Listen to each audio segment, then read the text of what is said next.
Hello friends, आज के इस वीडियो में प्रिंसेस कट ब्लाउज की कटिंग और सिलाई करना सीखेंगे। जो भी आपके मन में डाउट आते हैं प्रिंसेस कट ब्लाउज कटिंग करते समय सारे क्लियर करेंगे। ये प्रिंसेस कट का ब्लाउज है, आगे पीछे दोनों जगह पर गला बोट नेक रहेगा। ब्लाउज की लंबाई हमने ली है 14 इंच की, चेस्ट 36 इंच की है, कमर हमारी 28 है, शोल्डर देखिए 14 इंच का है, आर्म होल की गोलाई 16 इंच की है। सामने का गला जो है बोट नेक पे रहेगा, 4 इंच का रहेगा और पीछे का गला भी हमारा बोट नेक रहेगा। गले की लंबाई हम 10.5 इंच रखेंगे।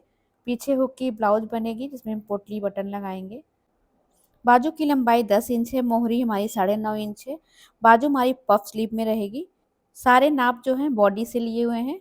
अब देखिए हमारे ब्लाउज का ये मेन कपड़ा है। अस्तर हमने लिया है 80 सेंटीमीटर का। तो सबसे पहले अस्तर पर हम कटिंग करेंगे फ्रेंड्स। अस्तर को हमने देखिए डबल फोल्ड करके रख लिया है। अस्तर का खुला हुआ भाग हमने अपनी ओर रखा हुआ है। पीछे हुक का ब्लाउज बनेगा ये। अब देखिए ब्लाउज की जो लंबाई हमारी है वो 14 इंच है। इसमें 1 इंच मार्जिन का प्लस करके लेंगे, यानी 15 इंच पे हमें लंबाई लेनी है। शोल्डर 14 इंच का है, उसका हाफ लेंगे, 7 इंच आएगा। आगे पीछे दोनों बोट नेक गला है, इसलिए हम पूरा शोल्डर लेंगे 7 इंच। आर्म होल भी हम 7 इंच ही लेंगे, जितना हमने शोल्डर लिया उतना ही हमने आर्म होल भी ले लिया है। अब आर्म होल की लाइन को हम सीधा मार्क कर लेंगे। देखिए आगे पीछे दोनों बोट नेक गला है, तो हमने 1 इंच शोल्डर को डाउन करना है आर्म होल की साइड। अगर आगे का गला हमारा डीप होता तो हम हाफ इंच शोल्डर डाउन करते। ये चीज़ आपको क्लियर कर लेना है। देखिए यहाँ पे अगर आप पैक नेक बना रहे हैं तभी आपको यही नाप लेना है। बस पैक नेक में हमारा गला छोटा होता है, यानी कम होता है गले की चौड़ाई, और बोट नेक में शोल्डर पट्टी हम कम रखते हैं, गले की चौड़ाई ज़्यादा रखते हैं। तो यहाँ पे हमने 2 इंच की शोल्डर पट्टी रखी है, 1 इंच मार्जिन का लिया है, 3 इंच की हमारी शोल्डर पट्टी हो गई है। अब हमारा जो गला बच रहा है वो बोट नेक में जाएगा, यानी कि 4 इंच का हम गला बनाएंगे। गले की चौड़ाई भी हमने 4 इंच ली है। लंबाई देखिए आप 4 या फिर 3.5 इंच भी ले सकते हैं। पीछे का गला है तो हमने यहाँ पे 3.5 इंच गले की लंबाई ली है। और फिर देखिए कॉर्नर से हम यहाँ से कोने पे 1.5 इंच पर इस तरीके से एक मार्क लगा देंगे। फिर हम बोट नेक का शेप बनाएंगे तो शेप अच्छा बनता है। इस शेप को बिल्कुल भी राउंड में नहीं लेना है, बोट नेक के आकार में लेना है। अब देखिए चेस्ट जो है हमारी 36 इंच की है, उसका चौथाई आएगा 9 इंच पर हम इसमें हाफ इंच की लूजिंग रखेंगे। देखिए गला जब छोटा होता है आर्म होल के ऊपर होता तो फैलता नहीं है, इसीलिए हमें अपने चेस्ट में लूजिंग रखनी पड़ती, नहीं तो यहाँ पर चेस्ट हमारा टाइट हो जाएगा। हमने हाफ इंच की लूजिंग रख दी और 2 इंच का हमने एक्स्ट्रा मार्जिन ले लिया। अब देखिए नीचे की साइड हम थोड़ा सा हाफ इंच लेंगे एक्स्ट्रा हुकाई की पट्टी के लिए। इसके बाद कमर का चौथाई लेंगे। कमर 28 है तो उसका चौथाई 7 इंच आएगा। 1 इंच हमने टक्स का लिया है और 2 इंच हमने मार्जिन का ले लेना है। तो इस तरीके से बोट नेक के अकॉर्डिंग हमें मार्किंग करनी होती है। अब देखिए जहाँ से हमने डाउन किया वहाँ से मार्मोल की लाइन को हाफ करेंगे और फिर फ्रेंच कर्व की मदद से मार्मोल का शेप दे देंगे। इससे हमारे आर्महोल का शेप एकदम परफेक्ट आता है। और अब हम आर्महोल की गोलाई को नापेंगे, तो हाफ इंच सिलाई का मार्जिन पहले छोड़ देना है। इसके बाद देखिए हमारा आर्म होल जो है 16 इंच का है, उसका हाफ हमारा आना चाहिए 8 इंच। तो इस तरीके से आपको इंची टेप रख के नाप लेना है। हमारे आर्म होल की गोलाई 8 इंच आ रही है, यानी कि हमारा जो आर्म होल है एकदम परफेक्ट है। तो आपको इस तरीके से क्लियर कर लेना है आर्म होल को। आर्म होल की गोलाई अगर हमारी सही रहेगी तो हमारी फिटिंग भी सही आएगी, क्योंकि आर्म होल की गोलाई के ऊपर ही हमारी स्लीव फिट होती है। पीछे का पल्ला हमारा कंप्लीट हो गया। अब आगे का पल्ला कटिंग करेंगे। देखिए हमने फोल्डेड साइड अपनी ओर रखा है। बैक हुक का ब्लाउज है, आगे बंद रहेगा। तो इस तरीके से आपको अपना बैक पार्ट रख के स्टिच उतार लेना है, क्योंकि आगे का गला भी हमारा बोट नेक है। तो जैसा पीछे का पार्ट है वैसे ही हम इसको मार्क कर लेंगे। इसमें हमें कहीं भी कुछ ज़्यादा कम नहीं करना है अभी। तो यहाँ पे जितना शोल्डर है, जितना आर्म होल है, सारी चीज़ें हमने ले लेनी है इस तरीके से। ये देखिए अब देखिए हम क्या करेंगे, यहाँ से अपने बैक पार्ट को हटा लेंगे अब। इसके बाद हमने क्या करना है फ्रेंड, सबसे पहले हम शोल्डर नापेंगे। आर्म होल की लाइन को सीधा मार्क करेंगे, क्योंकि सबसे पहले हम आर्म होल की गोलाई देंगे। आगे का पल्ला गहरा होता है आर्म होल के पास, तो इस तरीके से आर्म होल की लाइन को सीधा कर लिया हमने। अब हम 1.25 इंच अंदर की साइड आके एक लाइन इस तरीके से मार्क करेंगे। ये देखिए। इसके बाद फ्रेंड्स हमें अपने फ्रेंच कर्व की मदद से आर्म होल का शेप फिर से बना लेना है, यानी गहराई दे देनी है। तो ये हमारा क्लियर हो गया। और अब देखिए गले की चौड़ाई हमारी 4 इंच जितनी हमारी पीछे थी उतनी हमने आगे भी लेनी है। गले की लंबाई हम यहाँ पर 4 इंच ले रहे हैं, क्योंकि आगे का गला भी हमारा बोट नेक है। और फिर कॉर्नर से 1.5 इंच नाप करके हमें बोट नेक का शेप दे देना है इस तरीके से। अब देखिए फ्रेंड्स हमारी जो ब्लाउज की लंबाई है, हमें आगे के पल्ले की लंबाई हाफ इंच बढ़ानी है। नॉर्मल साइज़ है तो हमने हाफ इंच बढ़ाया है। अगर थोड़ा हैवी साइज़ होता तो आप पौना से 1 इंच बढ़ाते लंबाई को। लंबाई आपको साइज़ के अकॉर्डिंग बढ़ानी है। अब देखिए शोल्डर हमारा आर्म होल की साइड डाउन है तो हमें इंची टेप को गले की साइड रखना है और अपना टक्स पॉइंट लेना है। टक्स पॉइंट हम लेते हैं चेस्ट का चौथाई प्लस 1 इंच। हमारी चेस्ट जो है 9 इंच है तो हमने टक्स पॉइंट लेना है 10 इंच पे। अगर हमारी चेस्ट 8.5 इंच होती तो हम 9.5 इंच पे लेते। इसी तरीके से हम 40 चेस्ट साइज तक टक्स लेते हैं। इसके बाद फिर हम 1 इंच प्लस ना करके हाफ इंच प्लस करते हैं। तो हमने देखिए यहाँ पे 10 इंच पर टक्स पॉइंट की लंबाई ले ली है। अब टक्स की चौड़ाई हम लेंगे यहाँ पर 3.5 इंच। देखिए नॉर्मली हमारा ब्लाउज अगर रहता है तो हम 3.5 इंच लेते हैं। अगर हैवी साइज रहता है तो हम 4 इंच टक्स की चौड़ाई लेते हैं। नहीं तो हम चेस्ट का 10वां लेते हैं। यहाँ पर आपको हाफ इंच कम लेना है, यानी कि हम 3 इंच लेंगे और फिर इस लाइन को इस तरीके से मिला देंगे। अब देखिए हमें प्रिंसेस कट का शेप बनाना है, तो जो आर्म होल की लंबाई है आगे वाले पल्ले की, उसी पे हम प्रिंसेस कट का शेप मिलाएंगे। पीछे वाले लाइन पे नहीं मिलाना है। ये देखिए इस तरीके से। अब हमें टक्स लेना है, तो टक्स लेने का नियम क्या होता है, सबसे पहले आपको फुल बस्ट अपना क्लियर कर लेना है। देखिए फुल बस्ट हमारी 9 इंच है, यानी कि 36 इंच है, तो यहीं पे जहाँ पे टक्स वाली लंबाई आती है यहीं पे हमारी फुल बस्ट होती है। तो हम अपने फुल बस्ट से कमर को घटा देंगे। फुल बस्ट हमारी 9 इंच है, कमर हमारी 7 इंच की है, तो टक्स पॉइंट हमारी आएगी 2 इंच की। तो हम देखिए टक्स पॉइंट यहाँ पर 2 इंच लगाएंगे। टक्स की जो लंबाई है हम देखिए 2 इंच ले लेंगे और फिर इस तरीके का हम शेप बना देंगे। तो इस तरीके से आपको कमर की टक्स निकाल लेनी है। अब आर्म होल की जो टक्स लगती है फ्रेंड्स, यहाँ पे इस टक्स के लिए आपको अपर चेस्ट लेना है। यहाँ पे फुल चेस्ट हमारी 36 इंच की है, अपर चेस्ट 35 इंच की है, तो 1 ही इंच का अंतर है, ज़्यादा अंतर है नहीं। तो जब हम इसको कट करके ज्वाइंट करेंगे उतना हमारा कवर हो जाएगा। तो ज्वाइंट में जो कपड़ा जाएगा उसके लिए हमें 1 इंच यहाँ पर एक्स्ट्रा ले लेना है। देखिए कमर के पास, कमर हमारी 7 इंच की है, 2 इंच का हम मार्जिन रखते हैं। और जो ये टक्स लगाते हैं ये इसमें हाफ हाफ इंच सिलाई का जाएगा और 2 इंच की हमारी टक्स है, यानी 3 इंच एक्स्ट्रा कपड़ा हमें और लेना है। तो इस तरीके से कमर के पास कपड़ा बढ़ा लेना है। अगर आप नहीं बढ़ाते हैं तो आपका आगे का पल्ला छोटा हो जाएगा।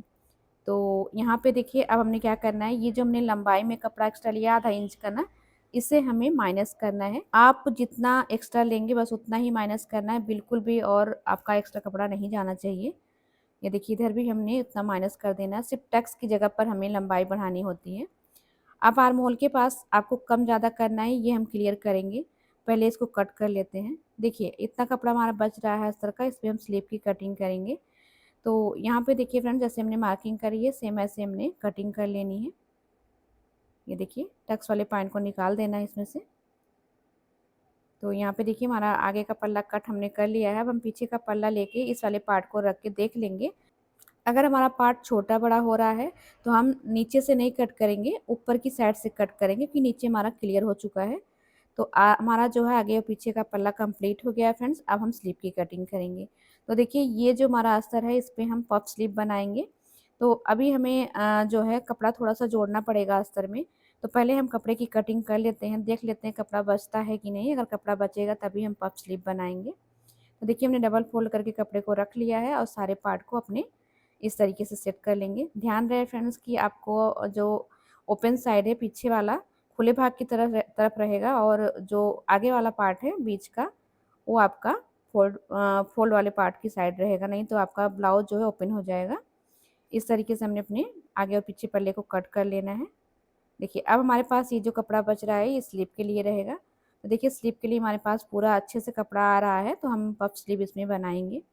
तो यहाँ पे पहले अस्तर पर कटिंग करेंगे। तो अस्तर पे देखिए हमने कपड़ा ज्वाइंट कर लिया है। हमने जो अस्तर लिया था वो 80 सेंटीमीटर का था। अगर आप इस साइज़ का ब्लाउज बना रहे हैं और पफ स्लीव भी बना रहे हैं, उसमें भी अस्तर लगा रहे हैं, तब फिर आपको अपना अस्तर 1.25 मीटर लेना होगा।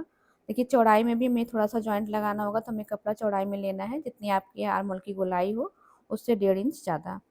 लंबाई में हमने 1 इंच का मार्जिन ले लेना है, पहले स्केल के बराबर हमारा मार्जिन हो जाता है। स्लिप की लंबाई हमारी देखिए 10 इंच तैयार रहेगी, तो हमें 10 इंच ले लेना है। और चौड़ाई हमने देखिए 9.5 इंच ली है इस तरीके से। अब हम क्या करेंगे, हमें जो पफ बनाना है उसके लिए हम कपड़ा लेंगे। देखिए आप पफ बनाने के लिए 3 इंच भी ले सकते हैं, 4 इंच ले सकते हैं, 5 इंच ले सकते हैं, जितना चाहे ले सकते हैं। जितना ज़्यादा लेंगे उतना ही आपकी स्लीव में पफ आएगा। तो इस तरीके से हमने 5 इंच कपड़ा एक्स्ट्रा लिया है। जितना हमें स्लीव की लंबाई चाहिए उससे 5 इंच एक्स्ट्रा हमने लिया है। अब हम सिंपल स्लीव जैसे हम मार्किंग करते हैं उस तरीके से कर लेंगे। 3 इंच पे हमने डाउन का मार्क लगाया क्योंकि ये एल्बो स्लीव बना रहे हैं। 8 इंच पे हमारा आर्म होल का गोलाई है, तो हमें 8 इंच नाप लेना है। फिर स्लीव का हमने शेप दे देना है इस तरीके से। ये देखिए, अभी देखिए हमने क्या करना है, स्लीव की मोहरी नापना है। स्लीव की मोहरी हमारी जो है वो 9.5 इंच की है। उसका हाफ लेंगे तो आएगा 5 इंच में 2 सूत कम, यानी 2 लाइन कम। तो हमने इस तरीके से मोहरी ले ली है, 2 इंच का मार्जिन लेके स्लीव की मार्किंग हमने कंप्लीट कर ली है। अब देखिए जितना हमारे स्लीव की चौड़ाई है ना, उसका हम हाफ कर लेंगे। हाफ करने पे जितना आ रहा है, ये देखिए उतना हम यहाँ पे भी नाप लेंगे और एक बॉक्स बना लेंगे इस तरीके से। फिर हमने इस पे अपने स्लीव का शेप दोबारा देना है, जिसमें हम प्लीट डालेंगे। देखिए इस तरीके से बहुत ही आसानी से हमारी स्लीव बन जाती है। तो इस तरीके से आपको अपने पफ स्लीव में जितना ज़्यादा प्लेट डालनी है उतना कपड़ा एक्स्ट्रा ले सकते हैं। और यहाँ पे हमने स्लीव का जो शेप है वो कंप्लीट कर लिया। इसकी कटिंग कर लेते हैं। जहाँ से हमने एक्स्ट्रा पफ के लिए कपड़ा लिया वहाँ पे कट लगा लेंगे, यहीं से हमें प्लेट डालनी है। इसके बाद देखिए यहाँ पे अब हमें जॉइंट लगाना है, तो जॉइंट लगाने के लिए हमें बचा हुआ अस्तर यूज करना है। तो यहाँ से पहले इसको अलग कर लेते हैं क्योंकि इसमें हमारी दोनों स्लीव है। अब देखिए हमने बचे हुए अस्तर को इसके ऊपर ऐसे रखना है। आपको जो शेप दिख रहा है उसी शेप पे आपको इसको कट करना है। हाफ इंच एक्स्ट्रा कपड़ा लेते हुए ही आपको कट करना है, क्योंकि जब आप इसमें जॉइंट करेंगे तो हाफ इंच सिलाई का मार्जिन इसमें जाएगा। इस चीज़ का आपको ध्यान रखना है, नहीं तो आपका जॉइंट भी छोटा पड़ जाएगा। ये देखिए हाफ इंच हमने इस पर चढ़ा के रखा है। तो हमारी स्लीव भी देखिए यहाँ पर कंप्लीट हो गई है फ्रेंड्स। अब हम स्लीव को अपने कपड़े पर भी कट कर लेंगे। इस तरीके से हमने कपड़े को अपने 4 फोल्ड कर लेना है। जिधर की साइड बॉर्डर है देखिए उसी उधर की साइड हमने स्लीव की कटिंग करी है। तो कपड़ा हमारा पूरा कंप्लीट है। यहाँ पे देखिए थोड़ा सा कपड़ा जो बच रहा है उसे आप डिजाइन वगैरह के लिए अगर यूज करना चाहते हैं तो कर सकते हैं। डोरी लगाना चाहते हैं तो लगा सकते हैं। हमारे में डोरी नहीं लगेगी क्योंकि हमारा बोट नेक ब्लाउज है। तो इस तरीके से हमारा कपड़ा देखिए कंप्लीट हो गया है। ब्लाउज भी हमारा कंप्लीट हो गया है। तो चलिए अब इसकी सिलाई कर लेते हैं। तो देखिए फ्रेंड्स, सामने वाले पल्ले को हमने क्या करना है, ये हमारा बीच वाला पार्ट है, इसे हमने उल्टी साइड से रखा, उसके ऊपर अस्तर को रख लेना है और चारों तरफ से बड़ी बखिया से हम सिलाई लगा के इसको टक कर लेंगे। जो एक्स्ट्रा कपड़ा उसे निकाल देंगे। ये देखिए। और अब हमने क्या करना है, पेस्टिंग पेपर पे अपने गले के शेप को उतारना है। यहाँ पे हमने पेस्टिंग पेपर ले लिया है, डबल फोल्ड में इसको रख लिया है। इस तरीके से रखेंगे और फिर इसको खोल देंगे। जो गला दिख रहा है उसी गले को हम इस पर उतार लेंगे। देखिए कपड़ा थोड़ा सा हमारा हल्का है, इसलिए हम यहाँ पे पेस्टिंग पेपर का यूज कर रहे हैं। आप चाहे तो गले को डायरेक्ट भी पलट सकते हैं। ये देखिए इस तरीके से हमें गले को कट कर लेना है। अब हम इस अस्तर पेस्टिंग पेपर को क्या करेंगे, अपने अस्तर वाले पार्ट पर चिपका लेंगे। तो हमारे पास अभी लाइट नहीं है तो हम इसे चिपकाएंगे नहीं, इसे सिलाई कर लेंगे। देखिए अस्तर के कपड़े पे आपको इस तरीके से रख लेना है और सिलाई करके हमने अस्तर को इस पेस्टिंग पेपर को इस पर चिपका देना है। इस तरीके से हम सिलाई कर लेंगे। बखिया आपको बड़ी कर देनी है, ज़रूरी नहीं कि आपकी बखिया छोटी रहे। इसके बाद जो एक्स्ट्रा कपड़ा उसको हम निकाल देंगे, थोड़ा थोड़ा कपड़ा छोड़ के। अब हम क्या करेंगे, पेस्टिंग पेपर के किनारे किनारे जो कपड़ा है उसको इस तरीके से फोल्ड कर देंगे। ये देखिए। और इसके बाद हमें बनानी है पोटली। तो देखिए पोटली बनाने के लिए हमें क्या करना है, पहले गले का शेप हम उतार लेंगे। गला भी हम कट नहीं करेंगे, पहले पोटली लगा लेंगे। इसके बाद हम गले की पट्टी रखकर सिलाई करेंगे। इसे फिनिशिंग के साथ हमारी पोटली लगेगी। देखिए कपड़ा हमारा पतला है, इसलिए हमने अस्तर के कपड़े को भी इसके नीचे लगाया हुआ है और ये थर्माकोल की गोली रख के इस तरीके से पोटली को हम बना लेंगे। आप चाहे तो यहाँ पर कॉटन से भी पोटली बना सकते हैं या फिर कतरन का छोटा छोटा टुकड़ा छोटा छोटा कट करके भी इसमें भर सकते हैं। तो इस तरीके से आपको पोटली बना लेनी है। हमने देखिए इतनी सारी पोटली बना ली है। अब देखिए हमें अपने गले पे इस तरीके से मार्क लगा लेना है, यहीं से हम पोटली लगाना शुरू करेंगे। तो पहले हम अपने गले के निशान को बना लेंगे, उसी निशान के अकॉर्डिंग हमें पोटली को रख रख के सिल लेना है। एक एक इंच की डिस्टेंस पे हम पोटली को रख के सिल रहे हैं। आप डिस्टेंस अपने अकॉर्डिंग रखें, आप चाहे तो और पास पास रख के सिल सकते हैं, आप चाहे तो और दूर दूर कर सकते हैं। तो इस तरीके से देखिए हमने गले में पोटली को सिल लिया है। अब हम क्या करेंगे, जो पोटली का एक्स्ट्रा कपड़ा है उसको कट कर देंगे। देखिए इस तरीके से। अब हमें अपने पेस्टिंग पेपर वाले गले को इस तरीके से सीधी साइड से रखना है और एक पिन लगा लेना है। अब देखिए जो सिलाई आपको दिख रही है उसी सिलाई पे फिर से आपको सिलाई लगानी है, इससे आपको आसानी रहेगी। एक्स्ट्रा कपड़ा देखिए हम कट कर देंगे थोड़ा-सा मार्जिन छोड़ते हुए। अब छोटे-छोटे कट्स लगाएँगे फ्रेंड्स। देखिए थोड़ा-सा पोटली लगी हुई है तो इसे थोड़ा-सा कट करते समय कठिनाई होगी आपको, थोड़ा-सा टाइट पड़ेगा। तो आपको हाथ से दबा-दबा कर कट लगा लेना है, ध्यान रखना है सिलाई नहीं कटनी चाहिए। इसके बाद आपको देखिए पट्टी को पलट देना है, ऊपर से एक सिलाई हम और लगा लेंगे। इससे आप देख सकते हैं कि हमारी पोटली देखिए कितनी अच्छे से लग गई है, पूरी फिनिशिंग के साथ और गले का शेप भी हमारा परफेक्ट आ गया है। ये देखिए, धागे वगैरह को कट कर देना है। अब हम अपने प्रिंसेस कट वाले पार्ट को कपड़े के साथ बैठा लेंगे, अस्तर और कपड़े के साथ जॉइंट करेंगे। ये देखिए इस तरीके से कपड़े को हमने उल्टी साइड से रखा है, उसके ऊपर अस्तर वाले पार्ट को रख लिया है। बड़ी बखिया की सिलाई लगा के हम दोनों पार्ट को एक साथ जॉइंट कर लेंगे। जो भी हमारा कपड़ा एक्स्ट्रा है उसको हम कट करेंगे।